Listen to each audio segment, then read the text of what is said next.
Bom, pessoal, comunicado, tem um trabalho mais agora de capacitores que eu coloquei lá no AVA, tá? Tá disponível lá.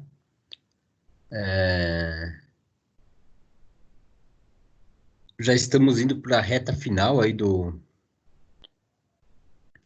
semestre, tá? Então, na primeira semana de junho, a gente começa com as avaliações, né? Bom, na semana que vem vai ser a nossa última semana de aula e eu vou ter mais informações de como será realizada a avaliação para essa disciplina Blend. Tá? Para as Blend eu ainda não tenho confirmação de como será feita essa avaliação, tá? As outras disciplinas vai ser usada a mesma metodologia que na primeira avaliação, mas as Blend eu ainda não tenho, então vou esperar até na semana que vem, aí a gente vai ter comunicado exatamente como elas vão ser feitas, tá? Então não faltem na próxima aula que eu vou passar esse comunicado, tá? Essas instruções aí de como será feita a segunda avaliação, tá? Já lancei uma nota já de alguns trabalhos, tá? Então vocês olhem lá se já receberam nota. E aí tem um trabalho agora de capacitores também disponível para vocês fazerem, tá? Ok? O tema de hoje será de indutores. Não sei se alguém quer perguntar alguma coisa antes de começar a aula, alguma questão acerca de trabalhos, das outras aulas.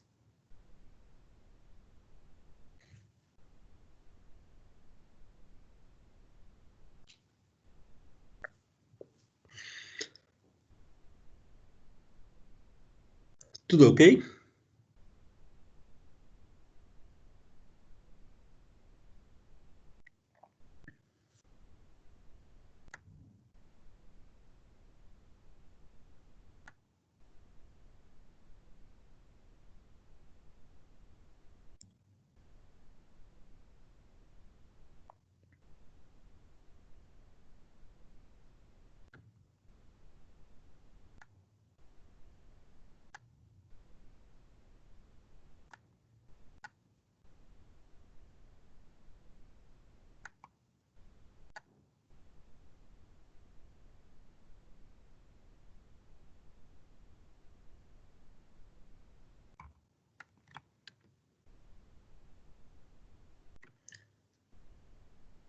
Tudo ok então? Estão visualizando o slide? Sim. Ok. Então, a gente começou a estudar circuitos, onde a gente tem outros dispositivos, né? A gente tem dispositivos que conseguem armazenar energia. Na aula passada a gente estudou o capacitor, né? Que ele era um conjunto de duas placas paralelas, e quando ele era ligado a uma fonte, né, as cargas se depositavam nessas placas e geravam uma diferença de potencial. Então, o capacitor ele ficava carregado, né? Tá? A gente falou uma coisa, né? Que se a gente aplicar corrente contínua, uma tensão contínua no capacitor, um nível de tensão assim que não varia no tempo, né? Que é sempre constante, não varia no tempo. Então a corrente vai ser sempre do mesmo sentido. Então as placas vão se carregar com a mesma tensão da fonte e o capacitor vai ficar como um circuito aberto. Lembram disso? Tá? Então o capacitor ele armazenava energia elétrica. Mas hoje vamos estudar outro dispositivo chamado indutor. O que é um indutor? É um enrolamento de fio. Tá? É um fio enrolado, geralmente em cima de um núcleo de material ferromagnético, tá? Como vocês... ele também é um dispositivo que armazena energia, mas na forma de campo magnético e não na forma de um campo elétrico. Essa é a diferença do capacitor. Ele armazena energia magnética, tá?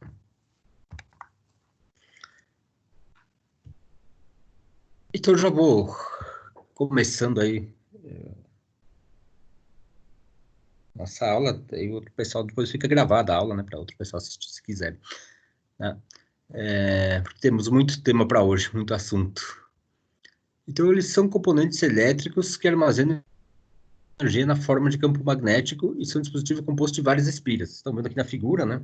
Um exemplo, então ele tem um núcleo pelo meio, né? Um núcleo de um material de ferro magnético, e você tem um fio de cobre enrolado nesse núcleo, tá? Geralmente você aplica um nível de tensão entre esses terminais aqui. Aí vai fluir uma corrente, e essa corrente gera um campo magnético no núcleo, tá? Aí ele mantém energia armazenada por alguns instantes aí, né? Professor, só uma dúvida. Sim. Nos circuitos com capacitor, você vai ensinar como acontece a descarga no capacitor? A gente vai ver um pouco na próxima aula como é que é feito esse processo de carga e descarga, né? Assim, em contínuo, tá? Entendi. Como é que é a resposta aí em contínuo, né? A gente vai ver na próxima aula como é que a gente carrega e descarrega capacitores e indutores, né? Como é que é o processo de carga e descarga. Vai ser a última aula, né? A gente vai tentar estudar isso aí, Ok. tá? A gente vai ver isso aí um pouquinho, tá? Agora a gente, então, estuda esse outro dispositivo. Então, é isso aqui, né? Essa é a cara aí do indutor. Ele tem um núcleo e uma espira enrolada nele, tá? E, bom, a gente fala que ele armazena energia. No capacitor, a gente tinha também uma capacidade de armazenar energia que a gente chamava de, como é que era que a gente chamava? Vocês lembram? A capacidade de um capacitor armazenar energia?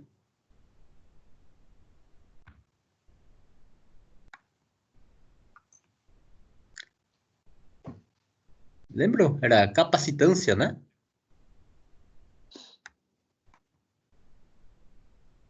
Tá? No capacitor a gente dizia que ele tinha uma capacitância, tá? Bem-vindo aí, Cássia. Estamos já sem começando a aula, tá? Começando a estudar indutores. Bom, no caso do indutor, ele também tem uma capacidade de armazenar energia, mas como eu falei, né, não é uma energia elétrica, é uma energia magnética que ele armazena, e ele pode transformar essa energia magnética em elétrica, né? Então, de certa forma, tem energia elétrica também armazenada, tá? É uma energia que pode se converter para energia elétrica. E a facilidade com que esse indutor armazena energia em forma de campo magnético se chama indutância, tá?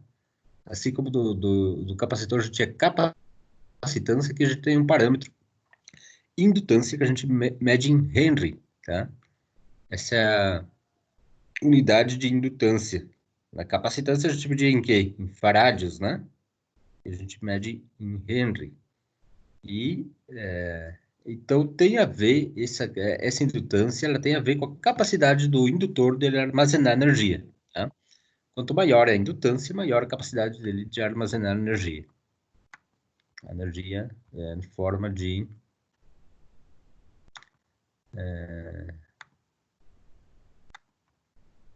energia na forma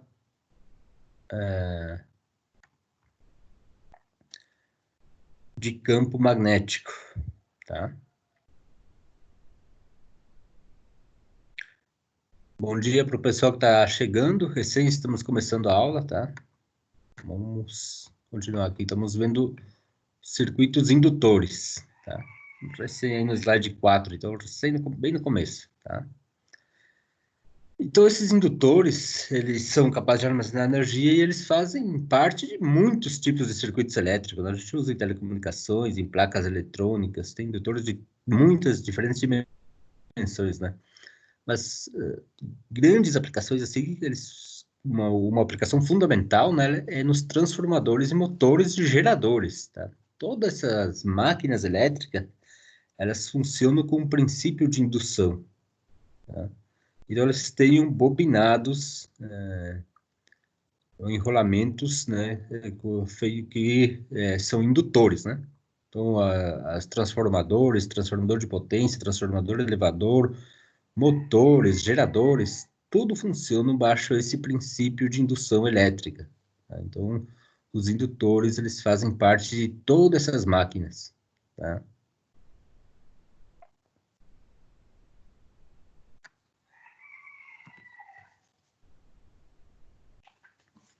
Bom, o que a gente define como indutância?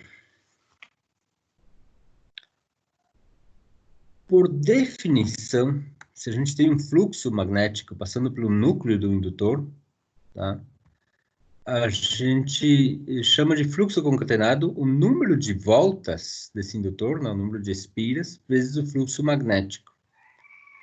E a indutância a gente define como o fluxo magnético concatenado dividido a corrente, tá?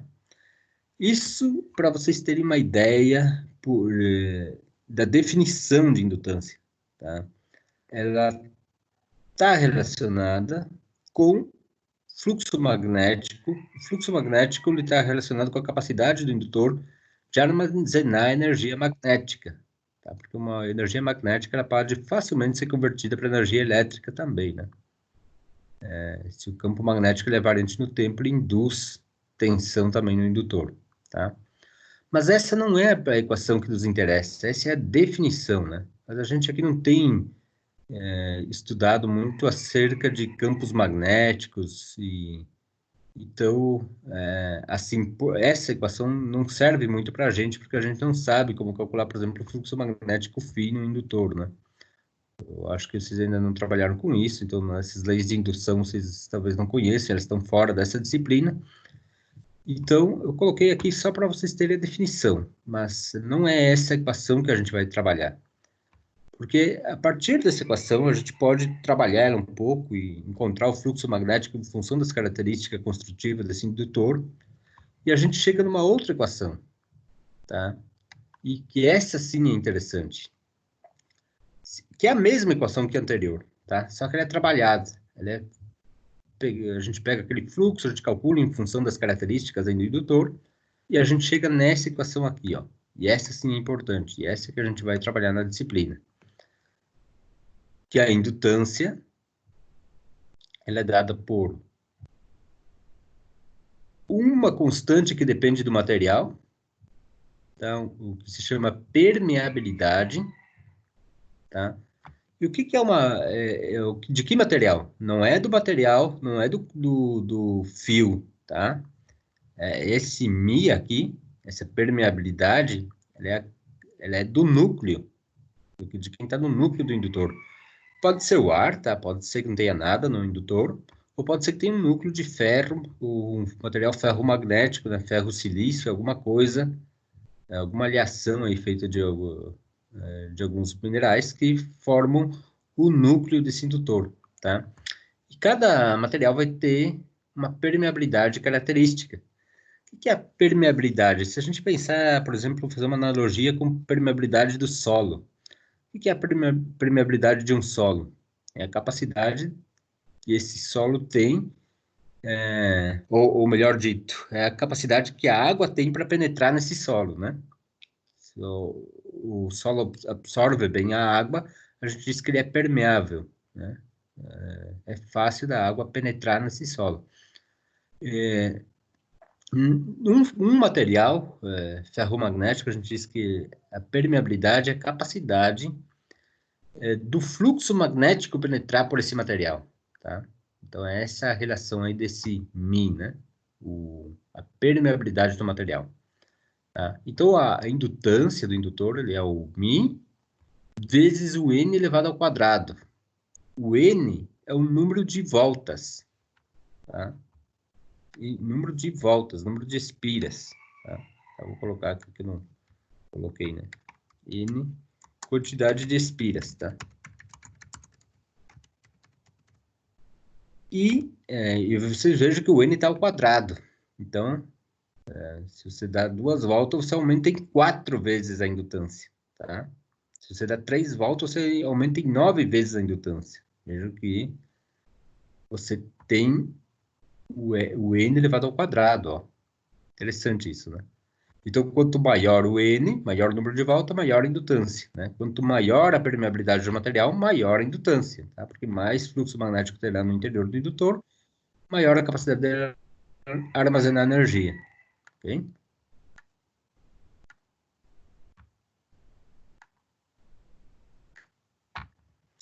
I vezes a área. E essa área, tenha cuidado sempre, não é a área de frente, é a área, a área transversal, tá? Olha aqui onde é que está marcado o A, ó. A área de um corte, se você fizer um corte aí nesse material, olhar o indutor assim de frente, tá? É essa área aqui, ó. Seria uma área dessa circunferência aqui, né? Tá? Se esse núcleo for redondo, não. O núcleo podia ser quadrado também, né? Podia ser retangular, mas é a área desse corte, tá? Podia ser uma área de um retângulo ou aqui, no caso, a área de uma circunferência, tá? Nesse exemplo que está aparecendo aí, tá? Então, quanto maior essa área, quanto mais, assim por dizer, grosso for esse indutor, maior será a indutância dele, maior a capacidade dele armazenar energia. E isso é bastante óbvio, né? Porque quanto maior essa área, mais espaço o fluxo magnético encontra para percorrer o núcleo do indutor, né? Então, se você tem mais espaço, mais fluxo você terá mais linhas de campo magnético você terá passando por dentro desse indutor. Então, obviamente, maior será a capacidade de armazenar energia magnética, né? Maior será sua indutância, ok? E dividido L, quer dizer, quanto maior esse L, maior o tamanho desse indutor, né? O L é o tamanho, ó. Não confundir o L maiúsculo com o L minúsculo, tá? L minúsculo aqui quer dizer tamanho e o L maiúsculo é indutância. Então, quanto maior o tamanho desse indutor, menor será a indutância, tá? Alguma dúvida quanto a essa equação?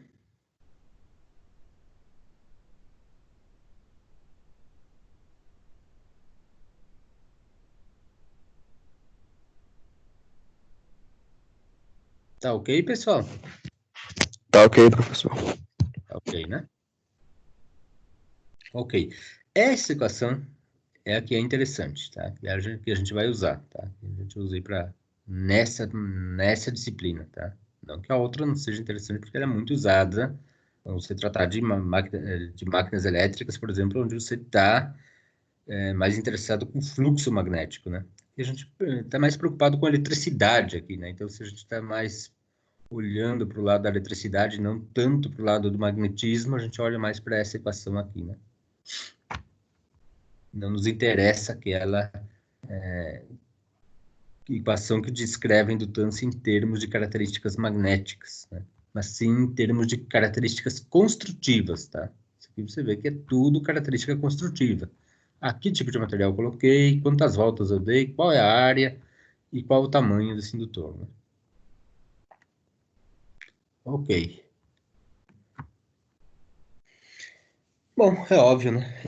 A indutância ela depende, então, dessa característica construtiva do indutor. E aqui eu coloquei alguns permeabilidades relativa dos materiais. Alguns materiais, tá? Então, você vê que o cobre ele tem aproximadamente 1, a permeabilidade relativa, o alumínio também aproximadamente 1, ferro, muito mais alta a permeabilidade, né? 5.500, e ferro silício até 7.000, né? É a permeabilidade relativa. Quer dizer, relativa não é ainda a permeabilidade do material, né? Não seria um micro, você vai no material aqui. Porque a permeabilidade relativa você ainda tem que multiplicar pela permeabilidade do vácuo para chegar no Mi do material. Tá? Então, estaria faltando isso aí, né? Tem que ter cuidado com isso. Permeabilidade relativa não é a permeabilidade propriamente dita, tá? Porque a permeabilidade relativa à permeabilidade do vácuo. Tá? Você vê que cobre e alumínio têm praticamente a mesma permeabilidade que o vácuo. É a mesma coisa que não colocar nada, praticamente. Tá? Já se você colocar o ferro, ele é muito mais permeável para o fluxo magnético.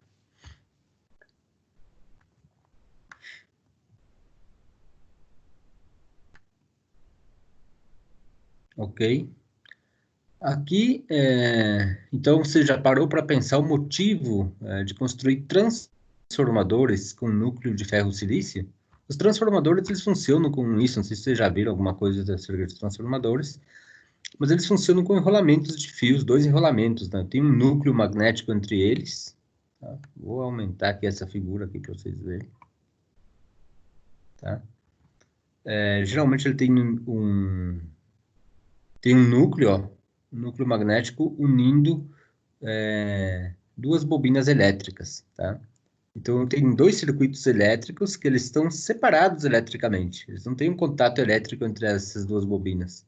Porém, tem um circuito magnético que conecta elas, tá? E a pergunta é, por que você acha que os transformadores são feitos com núcleo de ferro-silício?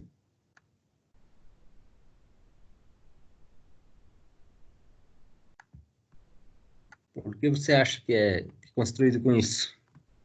Com esse material? Olhando para a tabela aqui.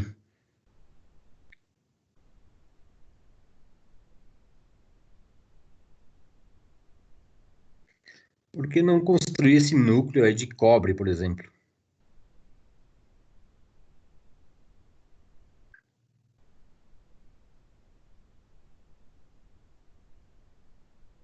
Participem aí, pessoal, sem medo de errar.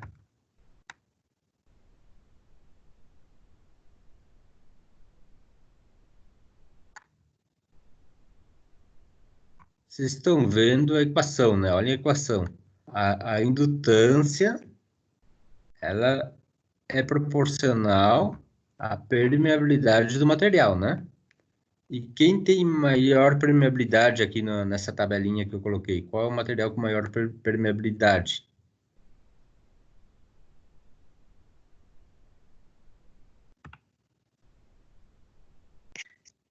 Ferro de silício, professor.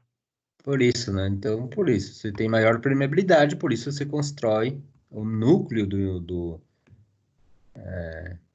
transformador com esse material, né? Que você quer mais permeabilidade, então você tem maior indutância das bobinas, né?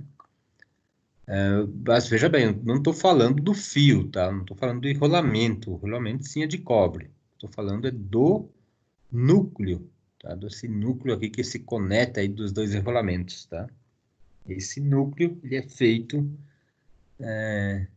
de um material com alta permeabilidade, ou seja, um material que permite que o fluxo magnético penetre facilmente por esse material, né?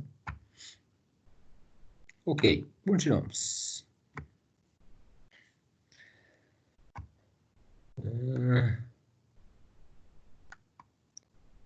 Deixa eu ver.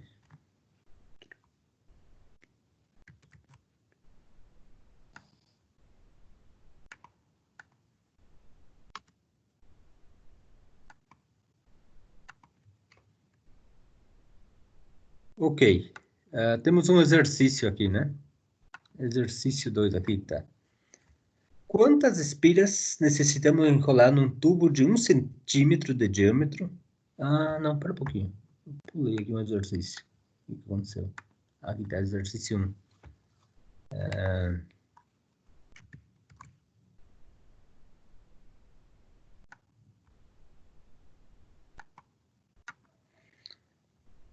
Vou tirar isso aqui só para do zero, tá? O seguinte, quantas espiras necessitamos enrolar num tubo de 1 centímetro de diâmetro, sem núcleo, para preencher 1 centímetro de comprimento e obter uma bobina de 100 microhenry de indutância? Tá?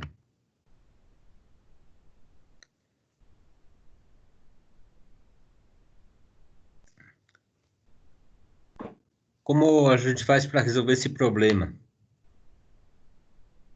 Você tem aqui a equação, né, que diz que a indutância depende do medida do material, o N quadrado, o A e o L. E você está pedindo assim, ó, quantas espiras você necessita enrolar num tubo de 1 centímetro, sem núcleo, para preencher 1 centímetro de comprimento e obter uma bobina de 100 microhenries de indutância. A gente isola o N. Exatamente, isola o N, dessa equação aqui, né? Isso aí. Então, isolando o N, você vai ter o quê? Vai ter que o N, ele vai ser o quê? Ele vai ser a raiz quadrada, ó. Para isolar o N, esse L minúsculo passa multiplicando o L maiúsculo, né? Tá? Então, o L maiúsculo multiplicado o L minúsculo, o μ do material passa dividindo e a área passa dividindo, tá? Mas o N está ao quadrado, então tem que passar como raiz para o outro lado. Tá correto o isolamento do N que eu fiz aqui, né? Todo mundo entendeu, né? Se não entendem, é só parar e perguntar. Tá. Agora eu começo a substituir valores.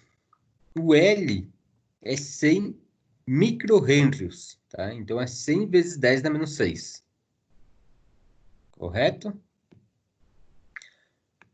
O que mais? O L minúsculo. O L minúsculo é o tamanho do indutor, ó. O tamanho do indutor diz que é de 1 centímetro. Mas a gente tem que ter cuidado de trabalhar sempre em metros, tá? Então a gente coloca 0,01 metro, né?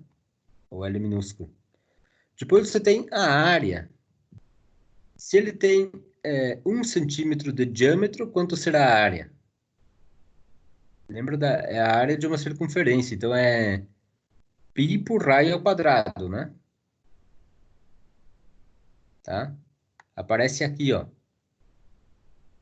na equação, ó, π, e o raio de quanto é? É a metade do diâmetro. Se o diâmetro é de 1 centímetro, ou seja, 0,01 metro, o raio vai ser 0,01 dividido 2. Então, vai ser 0,005 elevado ao quadrado. Tá? E a gente tem a permeabilidade. Mas e como eu sei a permeabilidade? Ele diz que é sem núcleo. Então, tem um número aqui que vocês têm que lembrar, que se chama permeabilidade do vácuo. Tá? A permeabilidade do vácuo é igual a 4π vezes 10 na menos 7. Tá? Esse númerozinho aqui, 4π por 10 na menos 7, é que vocês têm que lembrar. Isso é a permeabilidade do vácuo. Tá? Ou seja, permeabilidade quando você... Ou do ar, tá? Quando que são praticamente iguais. Então, quando você não tem um material ferromagnético, você geralmente tem essa permeabilidade aqui, ó, de 4π vezes 10 na menos 7. Tá? É a permeabilidade própria do ar.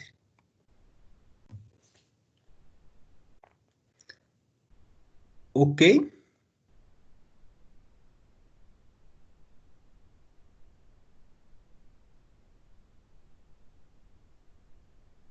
E a gente denota ela geralmente por μ0.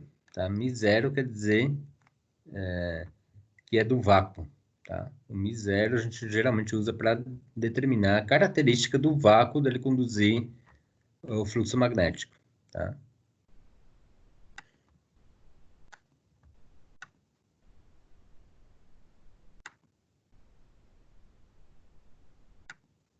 Perguntas, pessoal? Entenderam essa equação aí? Dá um feedback aí. Professor, tem gente querendo entrar na sala. Aceitei agorinha. O Dalisson, né? Bem-vindo aí, Dalisson. Desculpa aí que te deixei esperando. Tranquilo, professor. Não sei por que... às vezes entra automaticamente, às vezes tem que aceitar os alunos. Não sei, não entendi ainda isso aí essa sacada aí do Tim.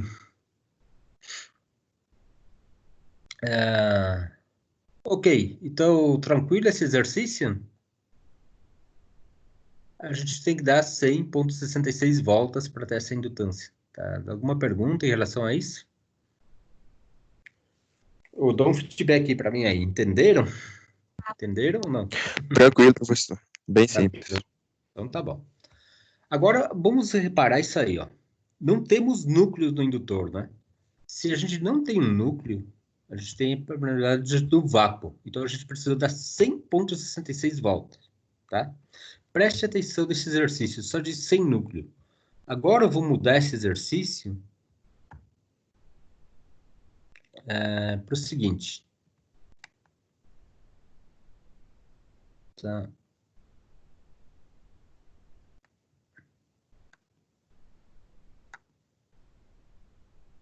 É o mesmo exercício aqui, eu coloquei o exercício 2. Quanto expira necessitamos enrolar num tubo de 1 centímetro de diâmetro com um núcleo de ferrite de permeabilidade relativa igual a 2.000 para preencher de novo 1 centímetro de comprimento e obter uma bobina de 100 microhenries de indutância. Tá? E eu vou pedir para vocês resolverem esse exercício agora. Então, é praticamente o mesmo que eu fiz anteriormente, só substituir os valores. Tá? Mas agora, o que mudou? Em relação ao exercício anterior, só mudou isso aqui, ó. O que está entre parênteses aqui, ó. Lá dizia sem núcleo, né? Você tinha um vácuo. E aqui eu tenho com núcleo de ferrite, de permeabilidade relativa igual a 2.000, né? Só eu vou passar uma equação para vocês e aí vocês vão tentar resolver, tá? Vou passar essa equação aqui, ó. E o μ, para você calcular a permeabilidade do material em função da permeabilidade relativa, você vai fazer isso aqui, ó.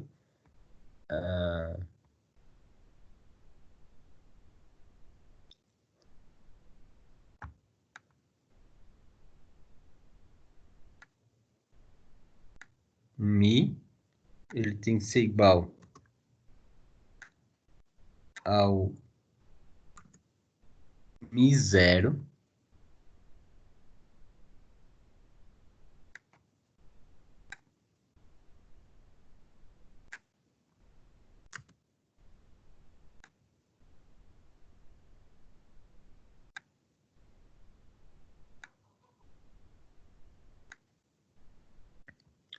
vezes o μ relativo. Tá?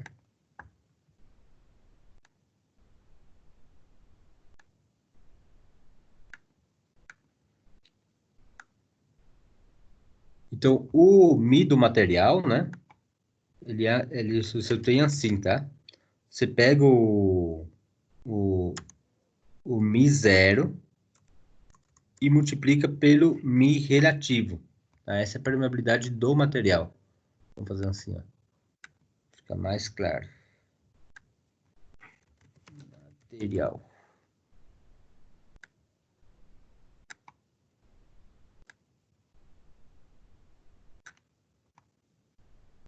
Tá? Cada vez que você quer ter a permeabilidade do material, você tem a permeabilidade relativa, você tem que multiplicar a permeabilidade relativa pelo μ0. Aí isso vai te dar a permeabilidade do material. Tá? E a outra equação que eu vou colocar aqui para vocês é a do L, né? Ctrl C. E eu vou colocar aqui, ó. Então, a partir dessas equações, vocês podem resolver o exercício. Então, a indutância de um indutor, ele é o μ do material, multiplicado por n quadrado, número de voltas elevado ao quadrado, multiplicado pela área da seção transversal e dividido L, tá? Aí tentem resolver o exercício. Ele é bem parecido com o anterior, tá? Então, 2 minutinhos aí vocês resolvem. E calculem quanto é o número de voltas, tá? O n. Isole o n aqui dessa equação, igual que eu fiz. E coloque esse μ do material aqui. Calcule o μ do material multiplicando o relativo, 2.000, né, pelo μ0.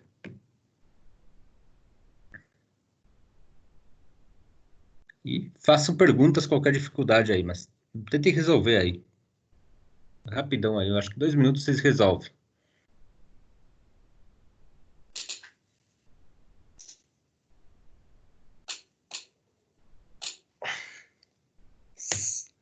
Se não entender alguma coisa, perguntem, tá?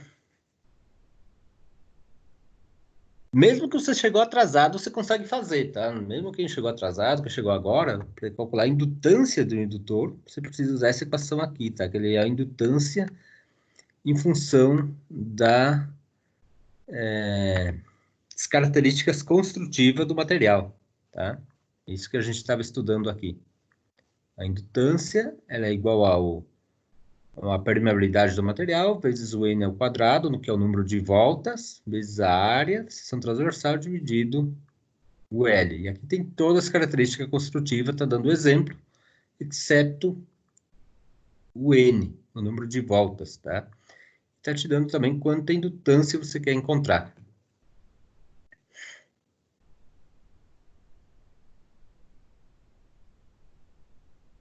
Então, se vocês tiverem dificuldade, perguntem.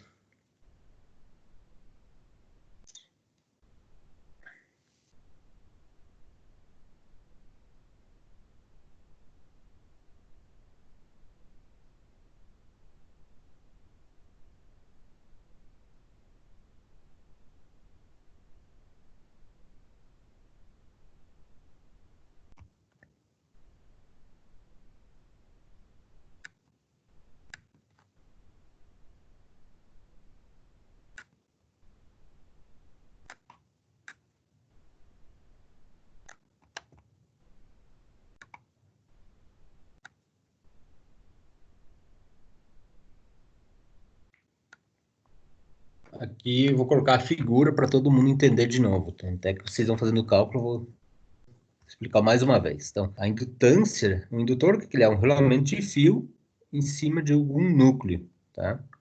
E assim como o capacitor tinha aquele parâmetro que nos indicava a sua capacidade de armazenar energia elétrica, que era capacitância, lembra que o capacitor tinha capacitância, que era a capacidade do capacitor armazenar energia elétrica.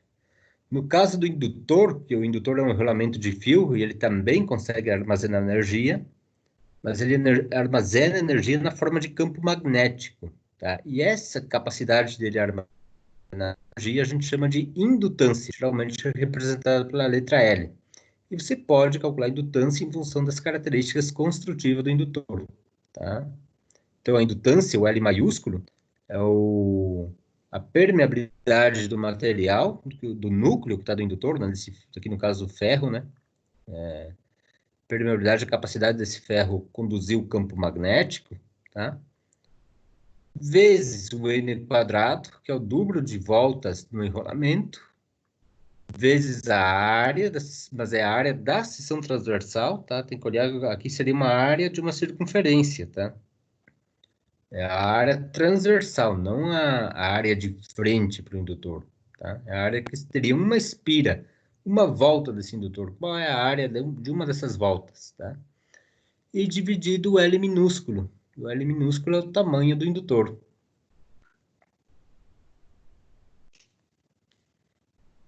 Aí, alguém já calculou? Já calculou quanto é o número de voltas?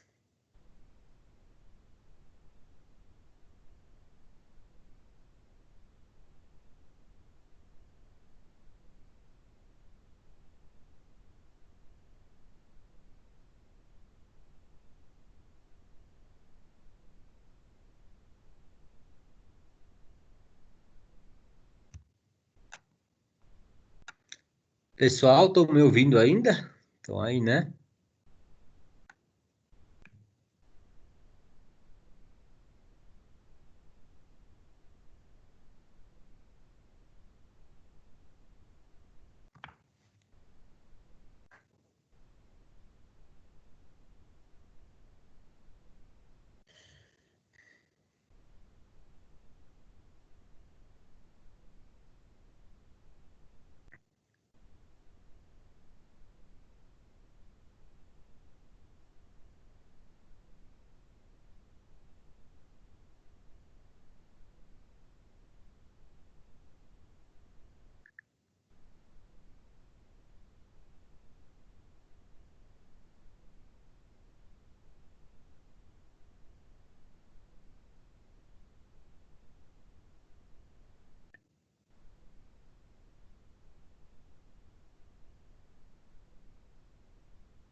Estão fazendo o cálculo? Deu algum problema?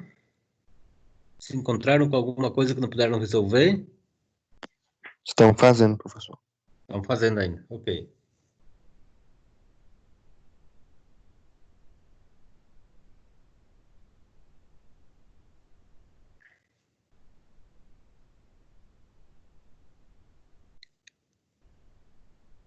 Se encontrar alguma dificuldade, me avise.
Aí, pessoal, alguém resolveu?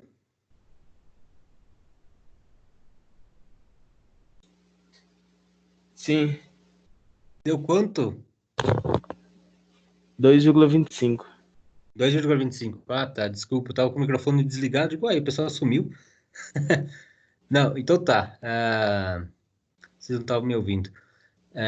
Então tá, eu calculei aqui o meio do material, a área você faz π por vezes o raio ao quadrado e o L você tem aqui, tá? Então tá. Então se vocês decidiram, né, aqui eu coloquei a equação, é só substituir os valores e encontrar. Alguém teve dificuldade para fazer isso? Então fala agora e a gente tira dúvida, senão nem termino aqui o exercício. É isso mesmo, tá? Alguém teve dificuldade? Tá? Não entende como fazer isso, né? Se alguém não entende, por favor, pergunte agora, senão eu continuo, tá? Agora, o que eu quero que vocês observem, vocês chegaram a esse valor, né? 2,25 volta, tá? Isso aqui é o resultado do seu exercício, tá? Você vê que é igual ao exercício 1. A única coisa que mudou é que eu coloquei aqui um núcleo no meio do indutor, tá? Porque eu coloquei um núcleo de ferrite. Então, por que...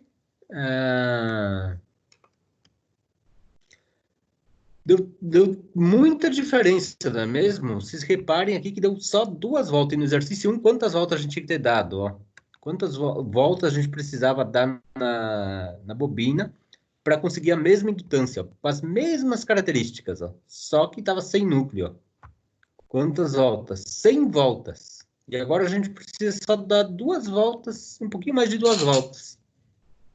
Observem a influência, né, do material, do núcleo do indutor, né? Só mudar o núcleo, olha quantas voltas a menos são necessárias para obter a mesma indutância, tá?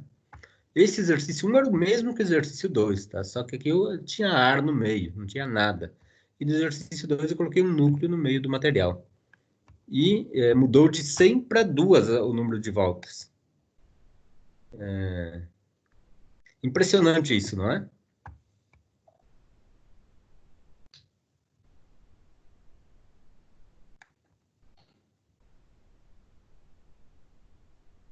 Ok, né? Então, ficou claro como a gente calcula a indutância, né? O outro princípio que eu quero passar hoje é o princípio de indução. Tá? Indução, aqui também, indução a gente precisa estudar um pouco mais de magnetismo para entender ela bem como é que isso funciona, tá? Mas assim, basicamente, eu vou explicar assim, basicamente como é que funciona isso.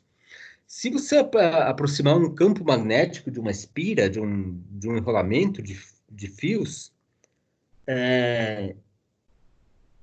e esse campo magnético você fazer ele variar no tempo, então você induz uma tensão elétrica na bobina, tá? E essa tensão elétrica está dada pelo número de voltas da bobina vezes a derivada do fluxo magnético em função do tempo. Tá? Fluxo magnético é quantas linhas de campos atravessam a bobina, tá? Você repara que nessa figura eu coloquei o φ, tá? Então, se você pensar assim, aproxima um campo magnético, imagina que você coloca um ímã próximo dessa bobina. Se você deixar o ímã quieto, o que vai acontecer? Se o ímã estiver parado, o campo magnético vai ser constante. Então, o fluxo magnético, as linhas de campo serão sempre as mesmas atravessando a bobina. E daí, qual é a derivada do fluxo? Se o fluxo for constante. Qual a derivada de uma constante? Zero. Zero. Então, olha que interessante. Você coloca um enorme campo magnético próximo da bobina. Se você deixar ele aí próximo, quieto, você não induz nada de tensão na bobina, porque a derivada dele é zero, então a tensão induzida é zero, tá? Mas se você começar a mexer, imagina que você pega um ímã e começa a mexer ao redor da bobina. Se você mexer, essas linhas de campo vão ir mudando ao longo do tempo, tá? Vão mudar. E essa taxa de variação, então a taxa de variação, né, será a derivada do fluxo em função do tempo, aí vai ser diferente de zero, tá? Então, se eu mexer um campo magnético próximo a essa bobina, fazer ele variar, então eu tenho tensão induzida. E é assim que funcionam os geradores. Tá? O gerador, como é que ele funciona? Ele gira, né, tipo um campo magnético rotante. Ele vai girando, e esse campo magnético girar, ao ele girar, ele induz tensão elétrica. Tá? Então, você converte energia magnética em energia elétrica. Tá? Então, aqui você tem uma tensão induzida. Tá? Essa é conhecida como a lei de Faraday. Tá? Mas, de novo, aqui eu só coloco para vocês terem uma ideia de onde sai essa equação. Mas a equação que a gente, de fato, vai trabalhar é em função da corrente. Tá? Então, você imagina que você tem um indutor por onde passa uma corrente I.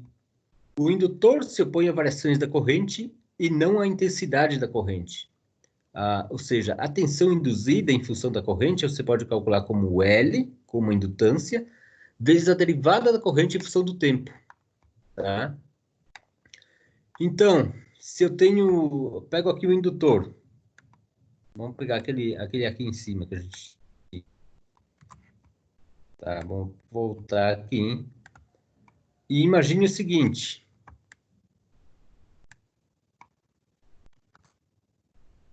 Que eu colocar 100 amperes constante passando por esse indutor. Quanto será a tensão induzida nele?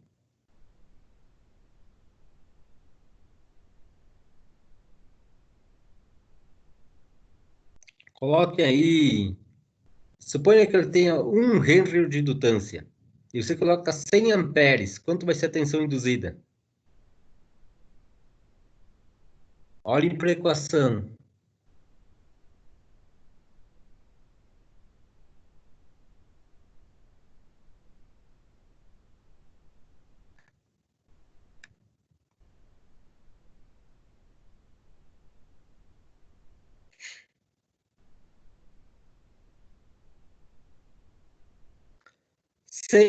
É uma constante, não é? 100 amperes, eu estou colocando 100 amperes no indutor. Quanto é a derivada de 100?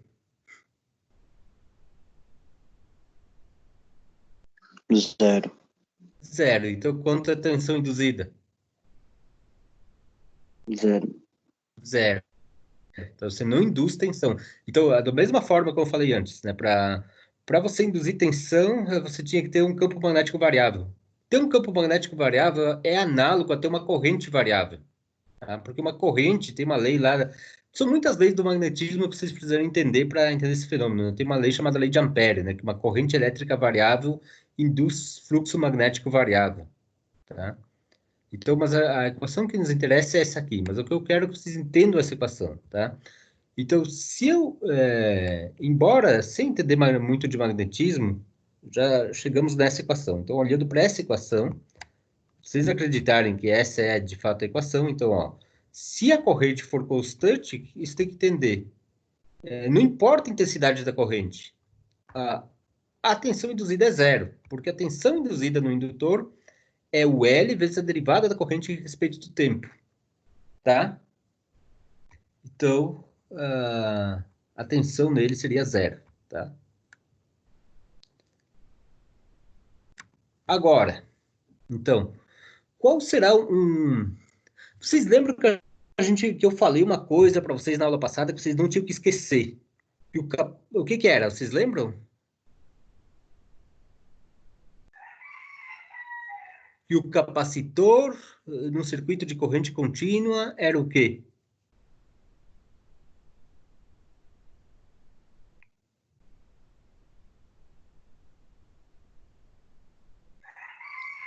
O capacitor num circuito de corrente contínua era um circuito aberto, lembram disso? A corrente ficava nula no capacitor ao passar alguns instantes após ser fechado o circuito. Lembram disso? Lembra que eu falei que capacitor de corrente contínua é circuito aberto? Tá? Corrente contínua, só coloquei aqui as diferenças, tá? Corrente contínua é aquela corrente que você não varia no tempo, tá? Ela é sempre constante, ó. Aqui a figura aqui do lado direito que está aparecendo para vocês, ó. Isso é uma corrente contínua, que ela não varia. Isso aqui é uma corrente alternada, ó. Ela varia no tempo, Então, por exemplo, essa aqui é uma corrente senoidal, típico da alimentação na sua casa, por exemplo, tá? Ela varia no tempo. Ora a corrente está num sentido, ora está no outro sentido, tá? O mesmo acontece com a tensão, tá? Aqui no caso é a tensão em função do tempo, mas a tensão e a corrente é só dividir pela carga, né? Pela impedância do circuito, tá? Então, veja bem, hora está num sentido, hora é positivo, hora negativo, está variando no tempo. Isso aqui é uma tensão variante no tempo, isso aqui é uma tensão contínua. A que está do lado esquerdo é típico do circuito da sua casa. O que está do lado direito é típico do circuito da bateria do seu carro, por exemplo. Tá? O tipo de uma pilha. Uma pilha é uma corrente com uma tensão contínua. Tá? Sempre tem, por exemplo, uma pilha de 2 volts. É sempre 2 volts. Tá?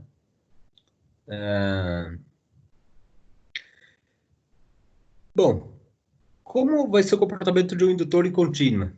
Ele não se opõe à passagem da corrente. Tá? Por quê? Se a corrente é contínua, a gente viu que a tensão induzida no indutor é zero. Tá? Então, se ele não se opõe à passagem da corrente, ele é o quê?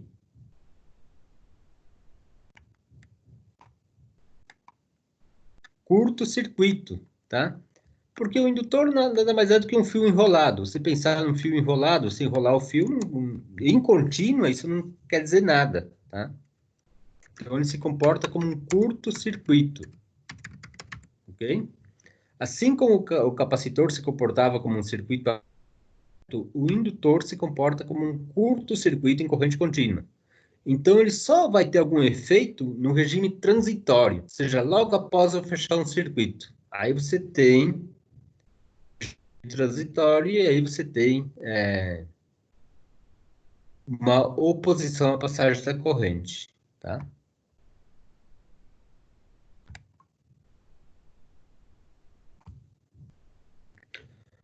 Ok.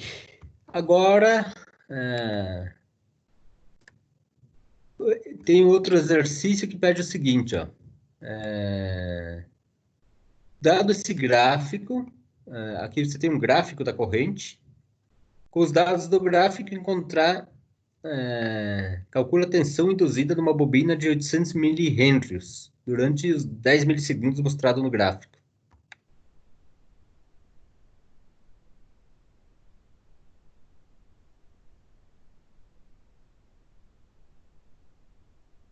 De menos 40 miliamperes até 30 miliamperes. Ó. É uma corrente variante no tempo. Tá? Mas ela tem trechos onde ela varia de forma diferente. Tá? Ela não é um seno, ela tem assim, trechos que é um segmento de reta, depois um trecho que ela ela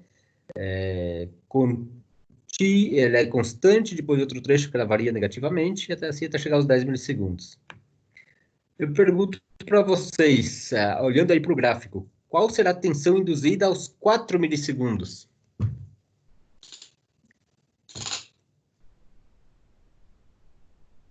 Zero. Zero, exatamente. Por quê? Ela não varia. Não varia, exatamente. Porque aqui ela está constante. Ó. Quando a corrente é máxima, e olha que interessante, quando a corrente é máxima, ela não varia, ela não está variando. Ó. Então ela é 30 miliamperes, mas 30 miliamperes constante. Então não importa a intensidade da corrente. Não importa se for 30 miliamperes, se for 0,01 miliampere, se for 1 microampere, ou se for 1000 amperes. Não importa. Não é a intensidade da corrente que induz tensão, tá? É a taxa de variação da corrente. Então, se ela está variando, aí sim ela induz tensão, tá? Então, não importa se a corrente é elevada, tá? Isso não vai induzir tensão no indutor. Ele vai induzir tensão quando ela varia no tempo. Se induz tensão, ele se opõe à tensão da fonte, né? Daí ele gera uma impedância no circuito. Ele está se opondo à passagem da corrente lá no circuito. Então, vamos analisar trajeto por trajeto. Ó. A gente vai fazer o quê? A gente vai derivar aquela função lá em cima. Tá? Primeiro trajeto. De 0 até 3, né? De 0 até 3 milissegundos. Qual é a derivada de 0 até 3 milissegundos? A derivada de uma reta é o coeficiente angular da reta, né? É a pendente da reta. E quanto é isso? Vocês lembram da aquela equação da pendente da reta?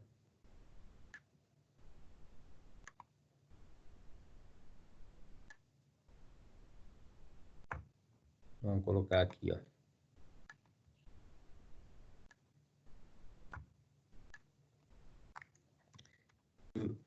Bom, primeiro, uma reta, você podia escrever assim, né? Y, você podia escrever a equação, né, geral, assim, de uma reta.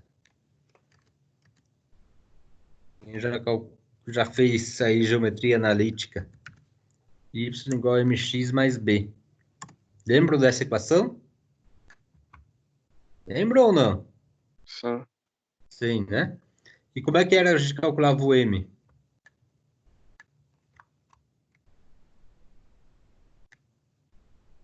O m Isola. era o quê?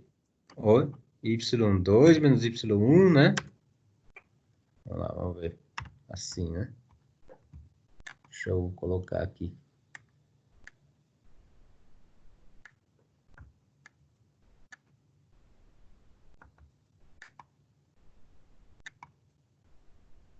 Era assim, ó.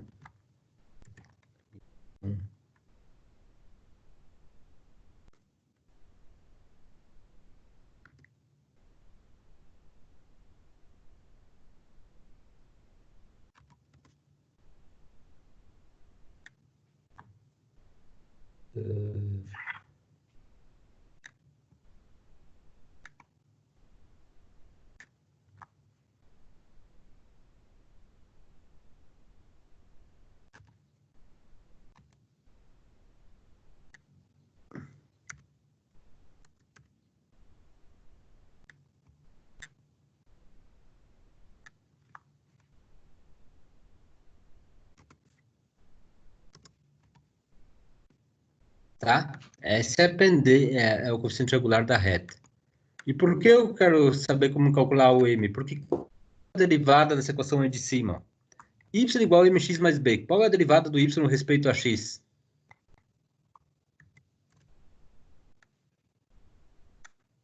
Qual seria a derivada daquela equação?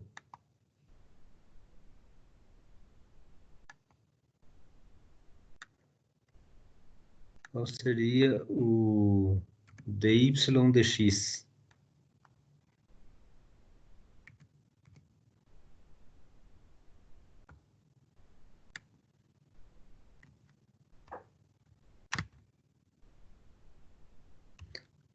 Qual é a derivada de porque a derivada de mx mais b você pode derivar cada termo por separado, né? Lembram disso? A derivada é um operador linear, então você pode a derivada de uma soma é a soma das derivadas. Primeiro termo, mx, qual é a derivada? Uma constante vezes o x, o que que fica? Lembra? X. Não, fica o m, né? Ou é o M. Fica o m. Então, aí ficou o m. E a derivada de b? B é uma constante, né? Ordenada aí. Então, qual é a derivada dela? Zero. Zero. Então, fica o quê? A derivada daquela reta fica o m. Então, quer dizer, a derivada desse segmento de reta aqui, ó, que eu tenho aqui no meu gráfico da corrente, vai ser o quê? Vai ser o coeficiente angular desse segmento de reta, que vai de 0 a 3 milissegundos. E esse coeficiente de reta vai ser o quê, ó? O y variou de onde até onde? Dois pontos conhecidos aí. O y seria a corrente, né? Variou de 0 até 30 miliamperes. Concordam?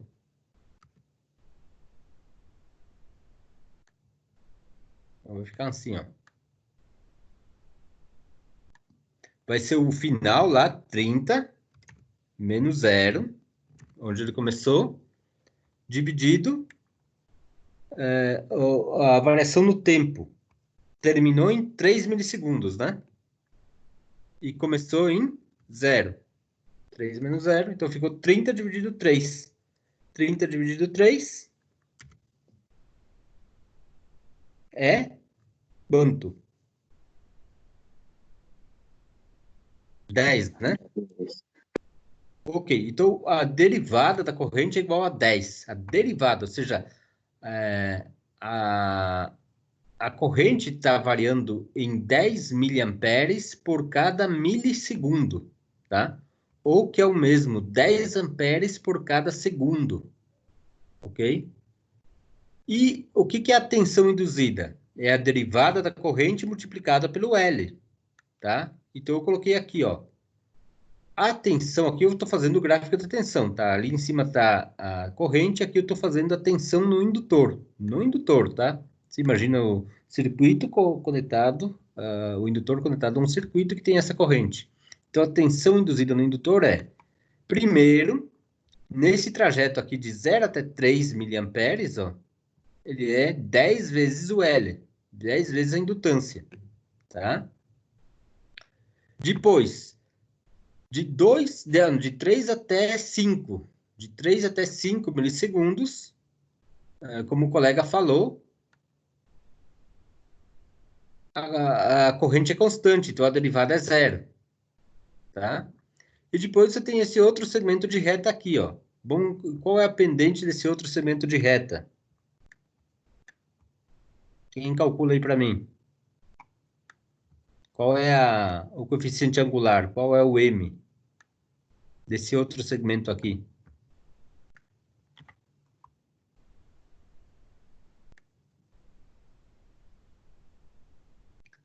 Bom, está variando aqui dos 30 até os menos 40, né? Então, você podia fazer assim, ó. Menos 40 como o final, né? O ponto final da variação, né? E menos 30, né? De onde começou, tá? Menos 40, menos 30. E o tempo está variando de onde a onde? Terminou onde o tempo? De 10 a 5. Então terminou em 10 e começou em 5.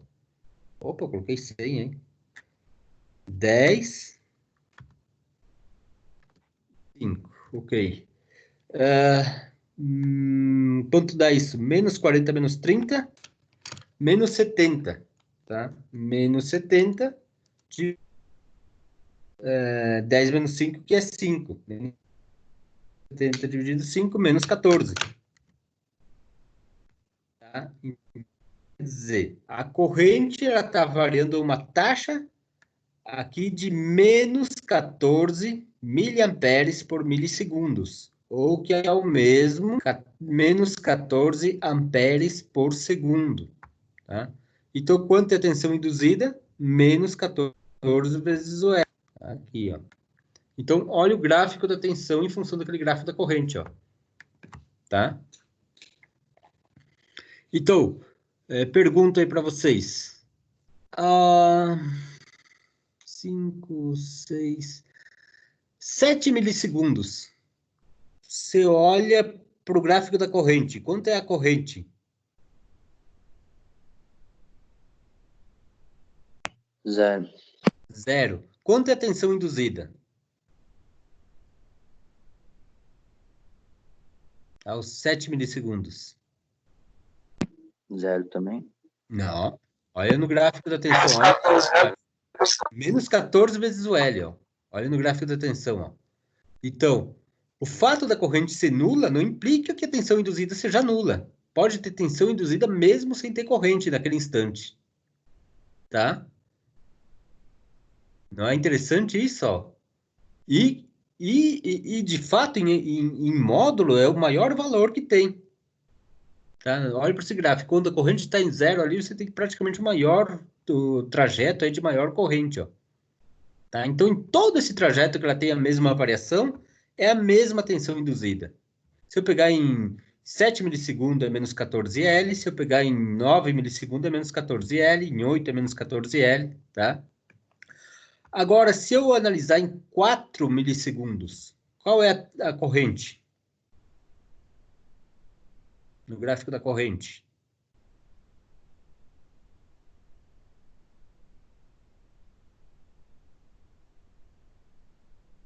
Olhem aí no gráfico. Quem faz a leitura aí do gráfico? Ó. Em 4 milissegundos, quanto tem de corrente? Essa é 30 miliamperes, né, de corrente. 30 miliamperes, é o máximo valor. Concordam? É o máximo valor que ela chegou. E a tensão induzida? Zero. Zero. Vocês também estão me ouvindo com voz ruidosa assim? Ou tá ouvindo claro a minha voz? Dá para ouvir bem quando estou falando?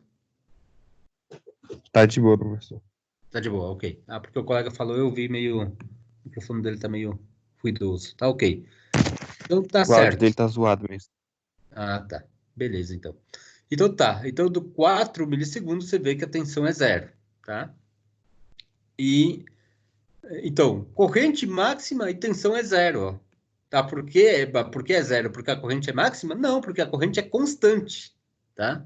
Porque ela não está variando, por isso que é zero. E 7 milissegundos, a corrente é zero, mas ela está variando. Como ela está variando, você tem tensão induzida, tá?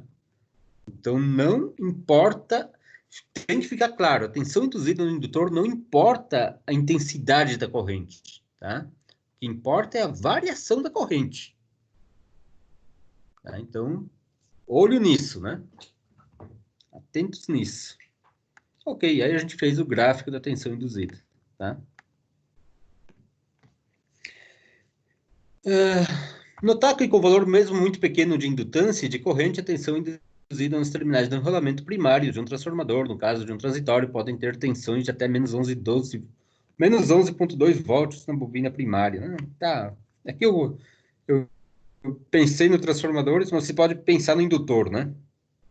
O indutor, mesmo com corrente quase nula, você tem uma tensão alta, às vezes, induzida nele, tá? Você tem uma indutância pequena e uma corrente quase nula, mas se ela tem uma alta taxa de variação, a tensão é elevada, tá? É o gráfico que eu coloquei aqui, né? Eu substituí o valor de L, ó, eu cheguei a menos 11,2 e 8 volts, ó. E só tinha alguns miliamperes passando aí pelo circuito, tá?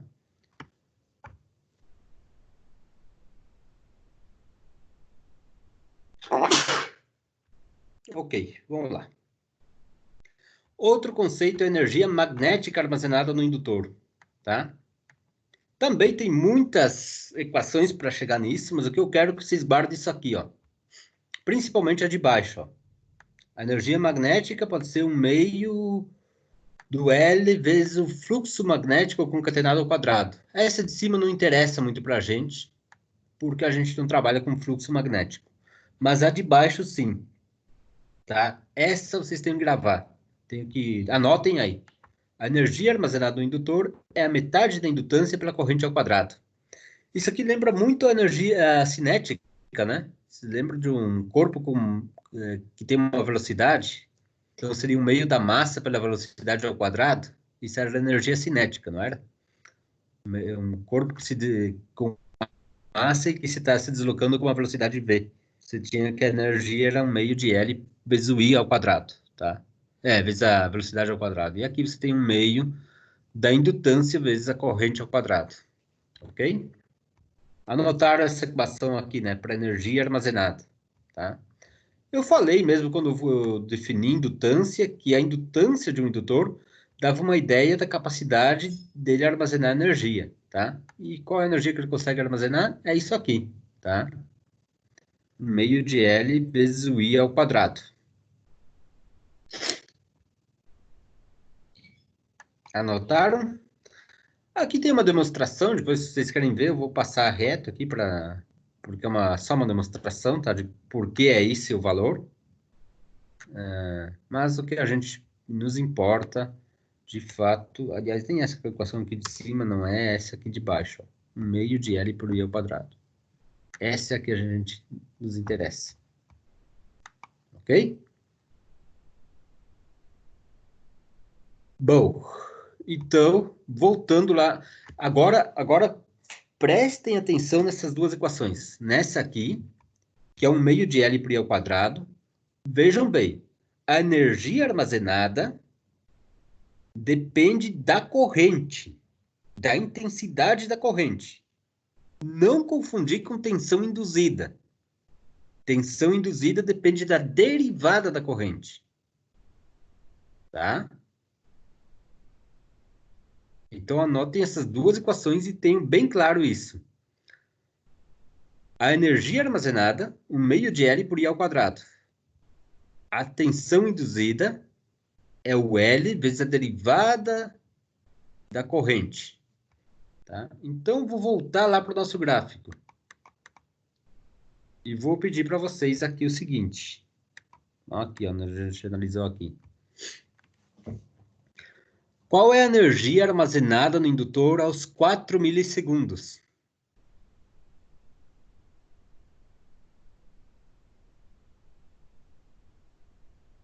Zero. A energia armazenada? É o que? 30 miliamperes. Hã? Vai ser 30 miliamperes? 30, não, a corrente é 30 miliamperes. É 30 miliamperes vezes o L, né? Ó. Então, você teria que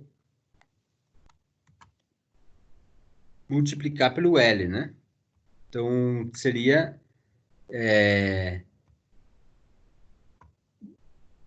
o L aqui era de 800 mH, né? Então, você teria que pegar os 30 mA e multiplicar por 800 mH.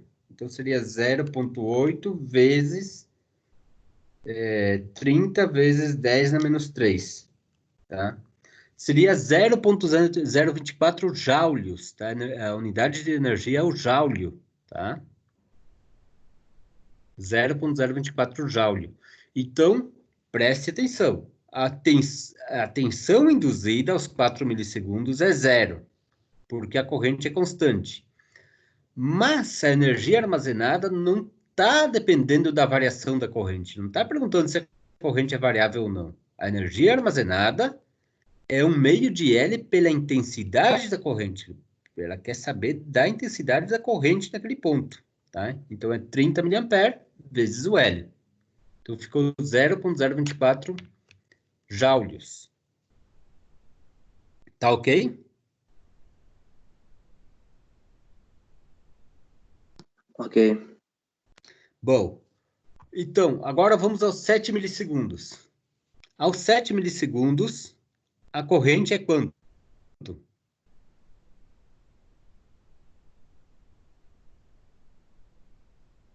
No gráfico da corrente, olhem aí. Seria zero. Zero. Tensão induzida?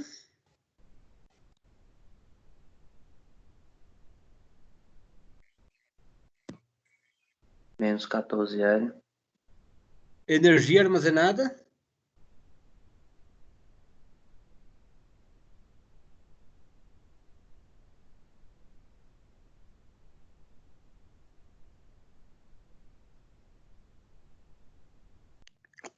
Zero também? Não, é. Zero também. Zero também, porque...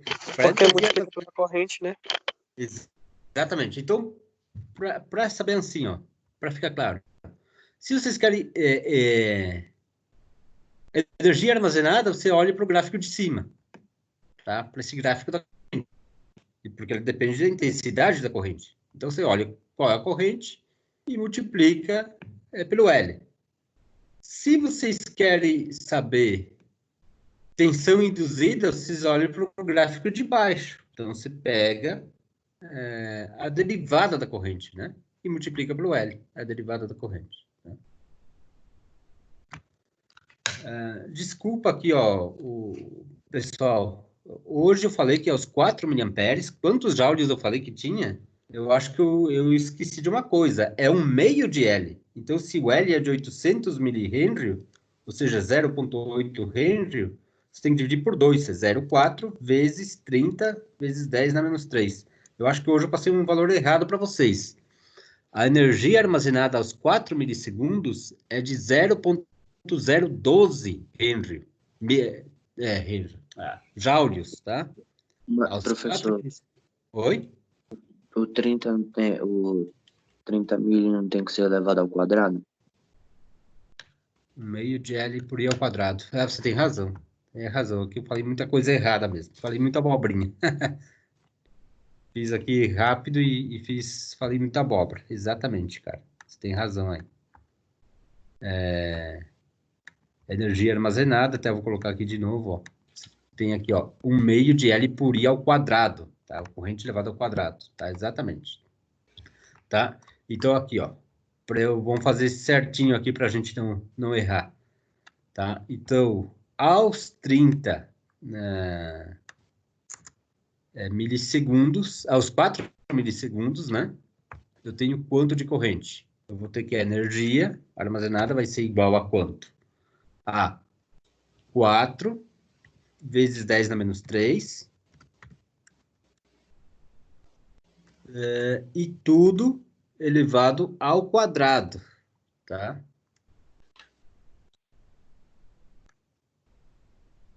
4 miliamperes elevado ao quadrado e multiplicado por L e dividido por 2, tá?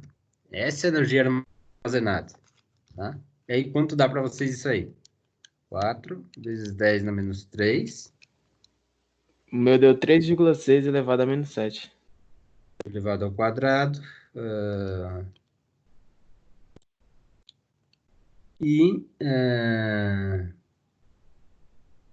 Multiplicado, o L era o 0,8, né? 0,8 dividido 2 igual a... Quanto você falou que deu aí para você? 3,6 elevado a menos 7, eu acho. 3,6. Vamos ver. Professor, Oi? esse 4 vezes 10 a menos 3 seria o 30 miliamperes, não? É 30 sim. 30 miliamperes, exatamente. 30 vezes 10 a menos 3 e...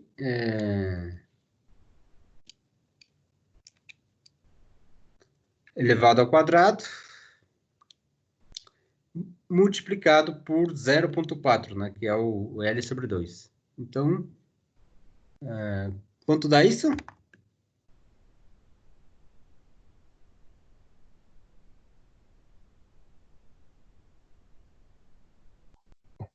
O meu deu L? 3,6 vezes 10 a menos 4. Isso, tá? Então, 3,6 vezes 10 a menos 4, ou 0,36, né? 0,36... Vou colocar assim, 3,6 por 10 na menos 4. Tá? 10 elevado na menos 4. E isso em quê? Joules. Joules, exatamente, tá? Então, retomando aqui, né? É a corrente elevada ao quadrado multiplicado por L dividido por 2. Mas é a corrente, tá? Eu queria frisar isso, né? Estava tão interessado em fazer seus conceitos que fiz vários erros aqui, cometi vários erros, mas corrigindo aí esses erros, tá? É a corrente elevada ao quadrado multiplicado por L dividido por 2. Isso é energia armazenada. Você olha para o gráfico da corrente. Então, o que importa para você é a intensidade da corrente de fato.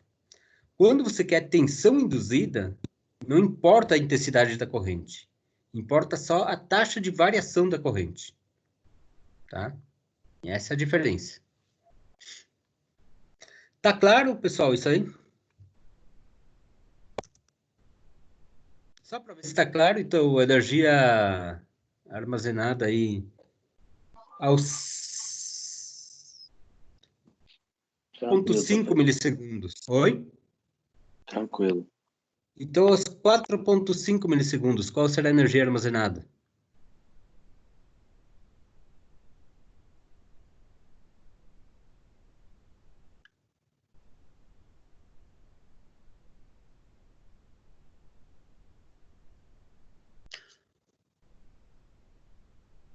Mudou alguma coisa de 4 para 4,5?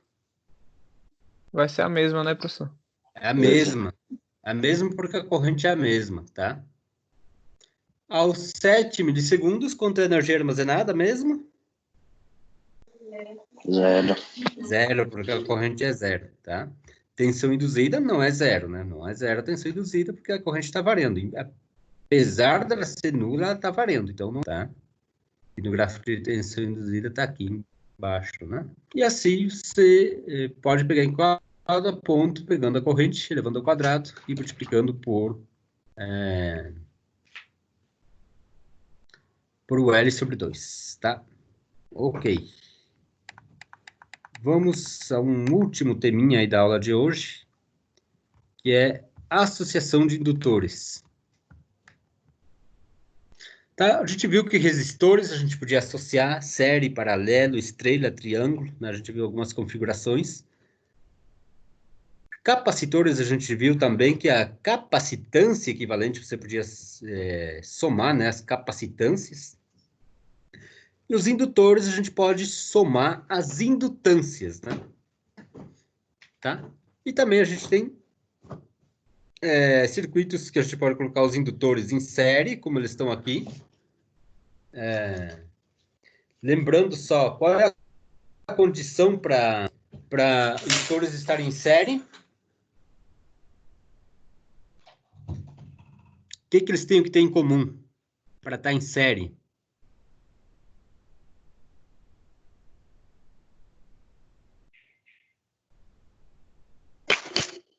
Corrente? É a mesma corrente, tá? Mesma corrente passando por eles. Isso é uma condição para estar em série. Vocês olhem se a corrente é a mesma, tá? Aqui, por exemplo, L1 e L2 tem a mesma corrente passando por eles, então é um arranjo em série, tá? Arranjo em paralelo é quando a tensão é a mesma, tá? A tensão aplicada é a mesma. Em série, quando a corrente é a mesma. Então, em série, você simplesmente soma os indutores, tá? Então, o L equivalente seria o L1 mais o L2. Tá? Em série, você soma. Ok? E em paralelo, então, repetindo, você tem configuração em paralelo quando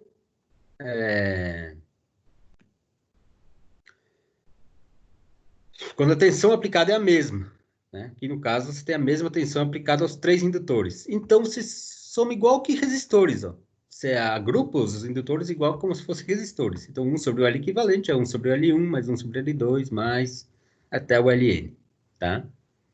Então, indutores, arranjo de indutores é bem semelhante com o arranjo de resistores, tá?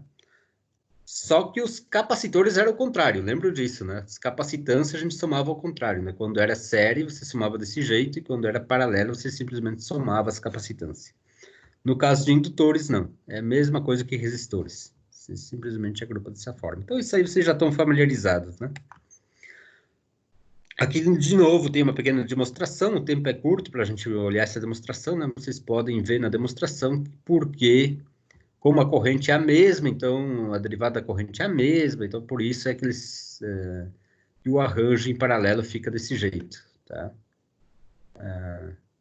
Você coloca as correntes, não é que é a mesma corrente, aqui é o do paralelo, né? A corrente equivalente é a soma das correntes. Aí você deriva a corrente equivalente e você tem a indutância equivalente como isso aí, tá? Mas, no resumo, é que se você tem série, então você simplesmente soma o L equivalente a L1 mais L2, e em paralelo você faz como um agrupamento paralelo de resistores, tá? Então, isso aí eu vou passar rápido, porque é tranquilo, eu acho que para vocês a gente já trabalhou muito com resistores. Então, indutores é a mesma coisa. Então, rapidão aí para finalizar a aula, quanto é o indutor equivalente desse arranjo aí? Que está aparecendo aí para vocês. 30, 20, 60, depois um 25, depois um em 10. Como vocês fariam isso? Me ajuda aí com o procedimento. O que a gente faz primeiro? Os paralelos de 60, 20 e 30. Depois Exatamente. o série. Série com 25, e depois o equivalente de todo esse arranjo aqui de baixo, e de 10, né? Vamos fazer isso Isso. rapidão aí. Quanto dá isso aí? Então, o quanto seria o L equivalente? Tentem achar aí, rapidão. Vamos escrever aqui o número.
E aí, encontraram?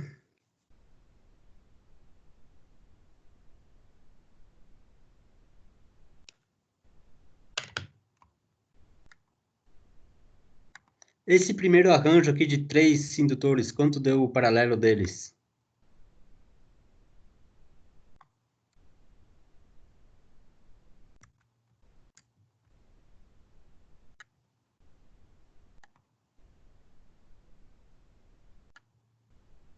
Deu 10, pode ser? Esse grupo aqui, ó, de 3 aqui, ó. Esse grupo de 3, para mim, deu 10 milihens. Não sei se vocês concordam. Tem que ser menor do que o menor deles, né? Tem que ser menor que 20, isso a gente sabe. Então para mim, deu 10. Isso, professor, 10. 10. Aí soma com o de 25, dá 35, né? Aí você pega todo aqui embaixo, dá 35, então, né? 35 faz o paralelo com 10 de cima aqui, ó. Faz 35 paralelo com 10. Então, é o produto sobre a soma. Ficaria 350 dividido 45. 7,77 milihenries. Concordam? Isso. Ok. Então, tá bem, né? Esse agrupar, então, indutores é o mesmo que...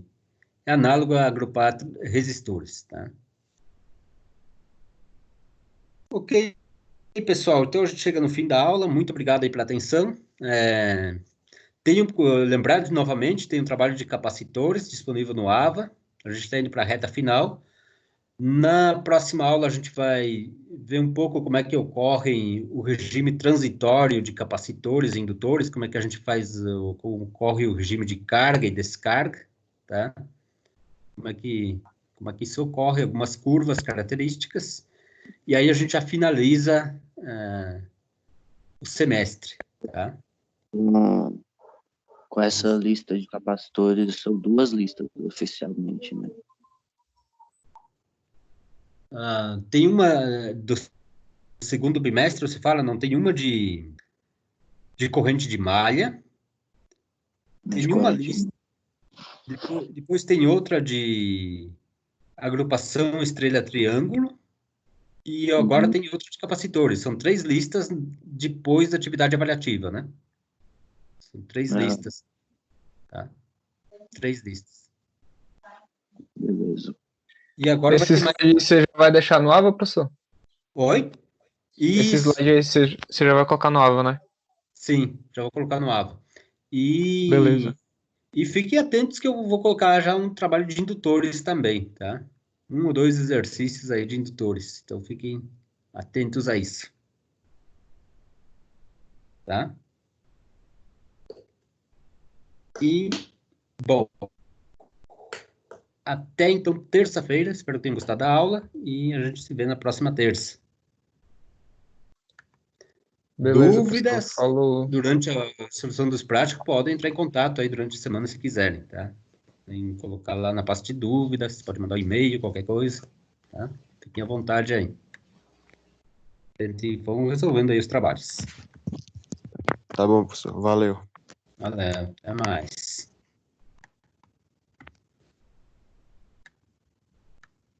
Atentos no AVA que pode ter outro trabalho, vou avisando, tá? Então, até mais.